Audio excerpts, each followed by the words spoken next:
శ్రీమాత్రే నమ. ఈ వీడియోలో మనం జూన్ 30వ తారీఖు నుంచి నవంబర్ 15వ తారీఖు మధ్యలో సుమారుగా 4 నెలల 15 రోజులు శని వక్రగమనం పొందడం జరిగింది.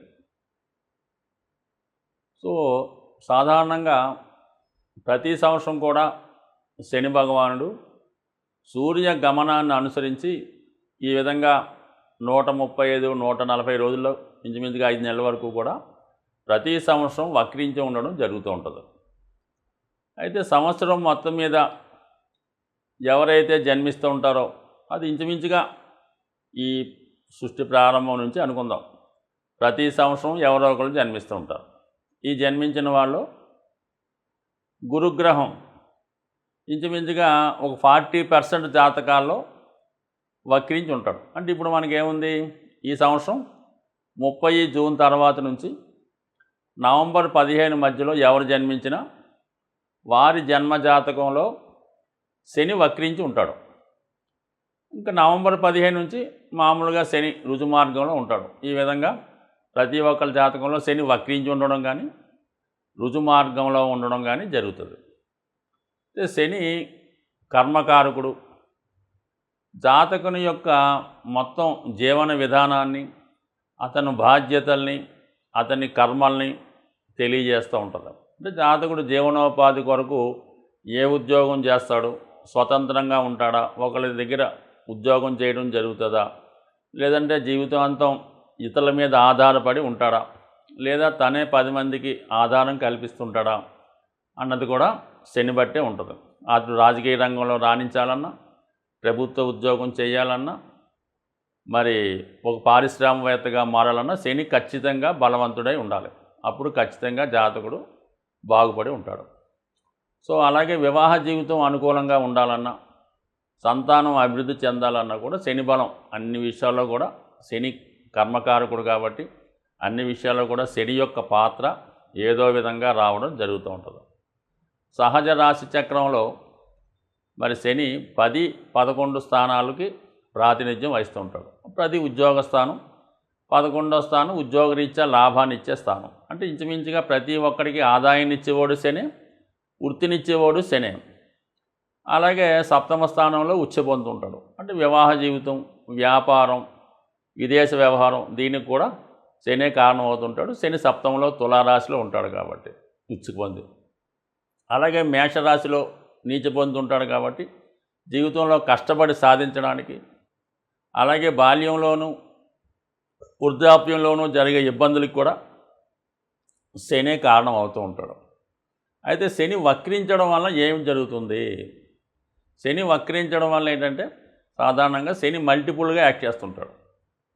వక్రించినప్పుడు అంటే ఒక వ్యక్తి ఏదన్నా ఇంటి నుంచి బయలుదేరి మధ్యలో రాబోతులకు అతనికి ఏదో గుర్తొచ్చింది, ఏదో ఇంట్లో మర్చిపోయామో, లేదంటే గ్యాస్ స్టవ్ కట్టలేదో, లేదంటే పలానా వస్తువు మర్చిపోయామో, లేదంటే పలానా డాక్యుమెంట్ తీసుకెళ్ళదో అని గుర్తొచ్చి మళ్ళీ వెనక్కి వచ్చి ఆ తాళం తీసుకొని ఆ సామాన్లు ఏవో తీసుకెళ్తుంటాడు. అంటే ఏంటి, గతంలో మనం అంటే గత జన్మలో పెండింగ్ ఉండిపోయిన పనులు ఏమన్నా ఉంటే ఈ జన్మలో కంప్లీట్ చేయడం జరుగుతూ ఉంటుంది.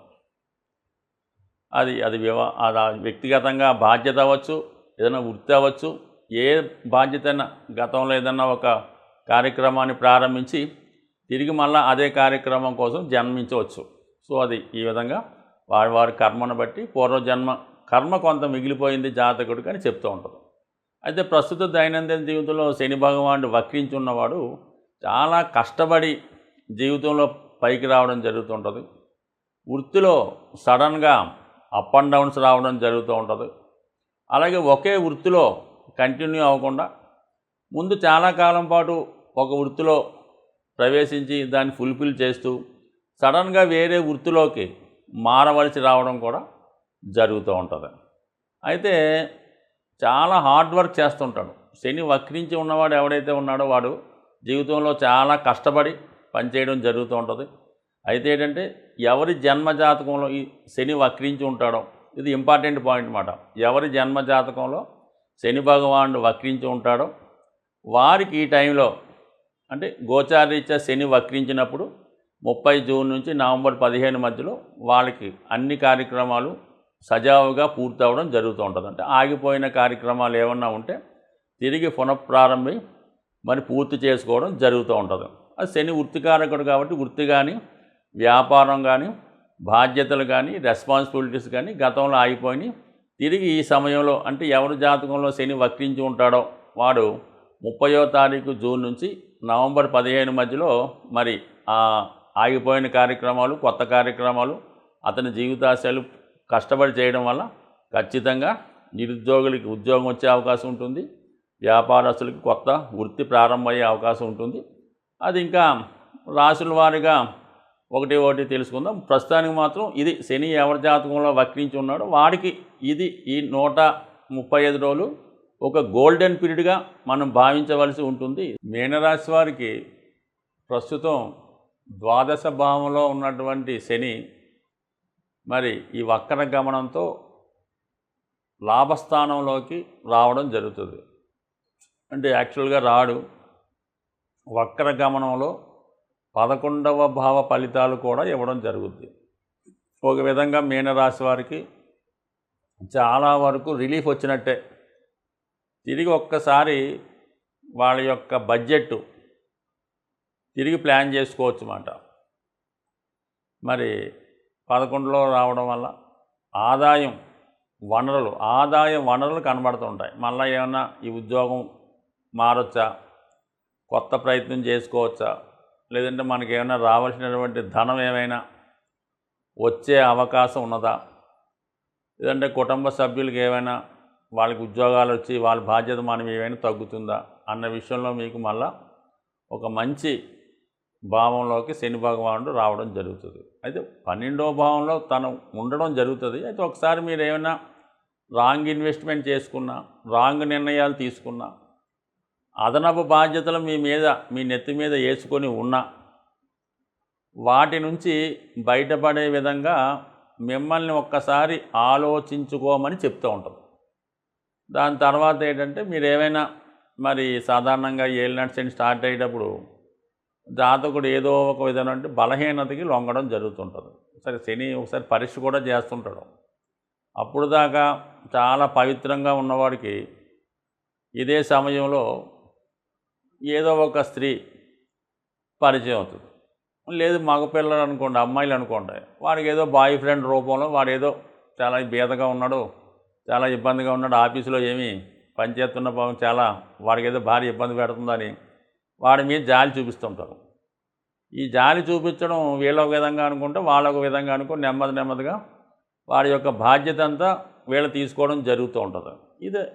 అదే అబ్బాయిలు అయితే ఈ అమ్మాయి బాధ్యత తీసుకొని నెమ్మదిగా ఆ కుటుంబాన్ని కూడా పోషిస్తూ ఉంటారు. వీళ్ళ వచ్చిన జీతం ఇంట్లో తల్లిదండ్రులు వాళ్ళ గురించి పట్టించుకోరు, భార్య గురించి పట్టించుకోరు.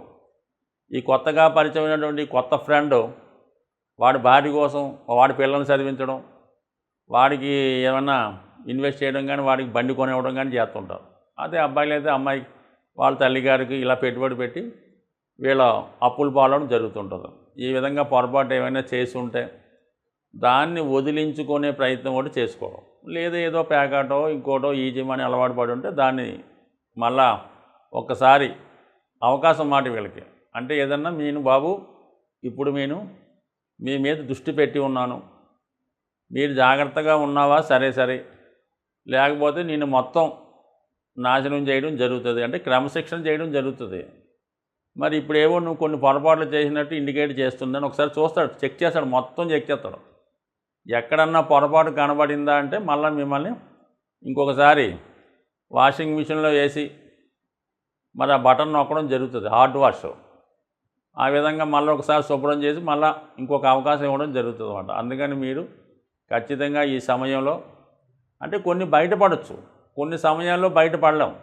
అందుకని ఒకసారి మీరు ఇలాంటి అనవసర బాధ్యతలు ఏవైనా పెట్టుకొని ఉన్నా, లేదంటే ఏదన్నా ఇచ్చేద్దామని ప్రామిస్లు చేసి ఉన్నా, లేదంటే ఇంకొక ఏదైనా రాంగ్ ఇన్వెస్ట్మెంటో ఇంకో ఇలాంటిది ఫ్రెండ్స్తో కలిసి చేయడం, ఇవన్నీ ఉంటే ఖచ్చితంగా తగ్గించుకోండి.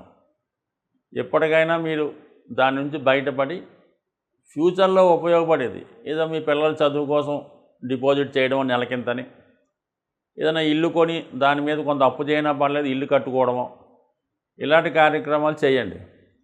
తర్వాత ఏంటంటే మీ యొక్క వ్యక్తిగత ఆరోగ్యం మీద శ్రద్ధ పెట్టండి. అంటే అది ఇంచుమించుగా ఫస్ట్ టైం ఎవరికైతే జన్మశని నడుస్తుందో వాళ్ళు విద్యార్థి దశలో ఉంటారు, వాళ్ళు ఇలాంటి బలహీనతలు వీటి నుంచి బయటపడడం. సెకండ్ టైం కొంతమందికి ఉంటుంది, వాళ్ళు కొద్దిగా ఇందాక మనం చెప్పిన విధంగా ఆర్థిక విషయాలు, అదనపు బాధ్యతలు, ఎఫైర్స్ నుంచి బయటపడే ప్రయత్నం చేయండి. థర్డ్ స్టేజ్లో కొంతమంది ఉంటారు 60 ఏళ్ళు పైబడిన వారు, వాళ్ళకి ఏంటంటే ఆరోగ్యం మీద శ్రద్ధ పెట్టాలి. ఏదో విధంగా మిమ్మల్ని రాబోయే రోజుల్లో బెడ్ రిటర్న్ చేసే అవకాశం ఉంటుంది. దాని అవసరం కోసం మీరు కొంత ధనమైనా దాచుకొని ఉండాలి. ఇతరుల మీద ఆధారపడకుండా కొంత ఏదన్నా ఇన్సూరెన్స్ లాంటిదో మొత్తం ఉంటే తప్ప ఇప్పుడు మిమ్మల్ని మీకు ఏదన్నా ఈ బెడ్ రిటర్న్ పరిస్థితి వస్తే ఎవరు కూడా మీకు చూసే అవకాశం ఉండదు. అందువలన ఏంటంటే చాలా ఇబ్బంది పడే అవకాశం ఉంది. కాబట్టి ఖచ్చితంగా ధన విషయంలో జాగ్రత్త పడండి. వాళ్ళని వీళ్ళని నమ్మి వాళ్ళు ఏదో మనకి ఫ్యూచర్లో చూస్తారని ఆశ పెట్టుకుని అలాంటి కార్యక్రమాలు చేయకండి. ఖచ్చితంగా మీ శక్తి మీద ఆధారపడి ఉండండి. మరి ఏదన్నా దైవాన్ని గట్టిగా పట్టుకోండి. మీ బలహీనతలను ఖచ్చితంగా తగ్గించుకోండి. ఇది విద్యార్థులకి, యవ్వనంగా ఉన్నవారికి, వృద్ధులకు కూడా వర్తించే అవకాశం ఉంది. ఈ సమయంలో మరి జాగ్రత్తగా వ్యవహరిస్తే తర్వాత లైఫ్ మళ్ళీ మీకు సరిపడి మళ్ళీ మీరు ఆరోగ్యాన్ని పుంజుకొని మళ్ళీ కొత్త శక్తితో మరి ఇంచుమించుగా నవంబర్ 15 తర్వాత చాలా ఫ్యూచర్ మీకు బ్రహ్మాండంగా ఉండే అవకాశం ఉంది. ముఖ్యంగా ఈ శని వక్రగమనంలో ఉన్న, రుజుమార్గంలో ఉన్న జాతకుడి మీద ప్రభావాన్ని మంచి కానీ చెడు కానీ జాతకుడి యొక్క వ్యక్తిగత అలవాట్లు, క్రమశిక్షణ, నిజాయితీ వాటి మీదే ఆధారపడి ఉంటుంది. మీకు ఈ యొక్క శని భగవానుడు అష్టమ శని, అర్ధాష్టమ శని, ఏలినాడు శని ఏదైతే అవనమండి, అది జాతకుడు ఒక క్రమశిక్షణతో, ఒక దైవ మార్గంలో నిజాయితీగా ఎవరికి ఇబ్బంది పెట్టకుండా చాలా సింపుల్ అయినటువంటి జీవితాన్ని గడుపుతున్నాడు అనుకుందాం. వారికి ఎట్టి పరిస్థితుల్లో కూడా శని భగవానుడు ఏ ఇబ్బంది పెట్టడు. ఎక్కడికి జన్మశని కాదు కదా, అష్టమ శని కూడా ఇబ్బంది పెట్టడు. పైపెచ్చు జాతకుడిని ఉన్నత స్థితికి తీసుకెళ్లే ప్రయత్నం చేస్తూ ఉంటాడు. అదే జాతకుడు ధనం ఉందనే అహంకారంతోనో, పెద్దలు సంపాదించారనే అహంభావంతోనో, ఎవరిని లెక్క చేయకుండా, నియమాలు పాటించకుండా, దైవాన్ని దూషిస్తూ, పెద్దల్ని దూషిస్తూ, పెద్దల్ని అగౌరవపరుస్తూ, ఇంట్లో వృద్ధుల్ని అవమానపరుస్తూ అనేక రకాల ఇబ్బందులు పెట్టడం, చాలా లగ్జరీ లైఫ్ వహించడం, ఏదో అన్నం కూడా భోజనం ఏదో సగం తిని సగం పారేయడం, ఈ విధంగా అక్కలేని ఎంత ఖర్చు పెట్టడం, ఇవన్నీ చేసినోడికి శని ఖచ్చితంగా వారికి ఏ స్థానంలో ఉన్నా కూడా ఖచ్చితంగా ఇబ్బంది పెడతాడు. శని నుంచి బయటపడాలనుకుంటే మీరు ఎన్ని తైలాభిషేకాలు చేసినా, ఎన్ని రుద్రాభిషేకాలు చేసినా ఖచ్చితంగా దానివల్ల మీకు ఏమీ నయా పైసా ఉపయోగం అయితే ఉండదు. శనిని ప్రసన్నం చేసుకోవాలంటే ఖచ్చితంగా మీరు క్రమశిక్షణ వహించవలసిందే. మీలో ఉన్నటువంటి చెడు అలవాట్లు, బలహీనతలు ఖచ్చితంగా తగ్గించుకోవాల్సిందే. అంటే బలహీనతలు, చెడు అలవాట్లు అంటే కేవలం మందు తాగడం, మాంసం తాగడం, సిగరెట్ కాల్చడమే కాకుండా మరి మన ధర్మాన్ని పాటించడం, తల్లిదండ్రులని గౌరవించడం, వాళ్ళకి ఏ ఇబ్బంది లేకుండా చూడడం, వృద్ధులను ఉంటే వాళ్ళని గౌరవించడం, మీకన్నా వయసుతో బాగా పెద్దవాడితో పనులు చేయించుకోవడం, ఇలాంటి కార్యక్రమాలు చేసుకోకుండా జాగ్రత్తగా ఉండి క్రమశిక్షణగా ఉంటే ఖచ్చితంగా మీకు శని మంచి అభివృద్ధిలోకి రావడం జరుగుతూ ఉంటుంది. ఎట్టి కష్ట పరిస్థితుల్లోనైనా మిమ్మల్ని బయటపడవేసే అవకాశం ఉంది. ఈ మంచి మార్గంలో మిమ్మల్ని పెట్టడానికే శని భగవానుడు మిమ్మల్ని సర్వదా ఈ 2.5 సంవత్సరాల్లో ప్రతి ఒక్కరికి కూడా ప్రతి ఒక్క భావంలోకి వస్తూ మిమ్మల్ని మంచి వాళ్ళని చాలా మంచివాళ్ళుగాను, చెడ్డవాళ్ళని మంచివాళ్ళగా మార్చే ప్రయత్నం చేస్తాడు. అది మీ చేతిలోనే ఉంది. అందువల్ల ఏంటంటే ఖచ్చితంగా మాత్రం మీరు క్రమశిక్షణగా ఉంటూ ప్రతిరోజు శరీరాన్ని కొంత కష్టపెట్టండి. అది వాకింగ్ చేస్తారో, వ్యాయామం చేస్తారో, మెడిటేషన్ చేస్తారో, నడవలేని పరిస్థితిలో మంచం మీద పడుకున్న వాళ్ళు తప్ప ప్రతి ఒక్కరు కూడా ఏదో విధంగా కొంత శరీరాన్ని వంచే ప్రయత్నం చేస్తే 100% శని మంచి ఫలితాన్ని ఇస్తాడు. అయితే కొంతలో కొంత ఏంటంటే ప్రతిరోజు కూడా సూర్యోదయానికే ముందు లెగిసి సూర్య నమస్కారం చేసుకోవడం, అలాగే మధ్యాహ్నం పూట పడుకోకుండా కేవలం సూర్యాస్తమైన తర్వాత మరి పడుకోవడం, ఎక్కువగా సూర్యభగవానుని పూజించుకోవడం, ఆదిత్య ఉదయం చదువుకోవడం, ఆదివారం నియమంగా ఉండడం, అలాగే మరి విష్ణు సహస్రనామం ఏదైనా కొంత మంచి మార్గంలో పెట్టే కార్యక్రమాలు వినడం, పెద్దల్ని గౌరవిస్తే ఆటోమేటిక్గా మీకు మరి ఎంత ఇబ్బందుల నుంచైనా ఎంత కష్టాల నుంచైనా బయటపడడం జరుగుతుంది. ఇవేమీ పాటించకుండా మీ పనులు మీరు చేసుకుంటూ వేలకు వేలు లక్షలు పోసి జపాలు చేయించి అభిషేకాలు చేయించి మా పేరుతో కట్టేసామండి రోజు అభిషేకం జరుగుతుంటుంది. ఇలాంటి ఏమీ కూడా వర్కౌట్ అయితే అవ్వు. దయచేసి మీరేం అనుకోవద్దు. కష్టపడి పని చేయండి, ఒళ్ళు వంచి ఎక్సర్సైజ్ చేయండి. 100% మిమ్మల్ని ఉన్నత శిఖరాలకి తీసుకెళ్లే ప్రయత్నం శని భగవానుడు చేసి తీరుతాడు. స్వస్తి.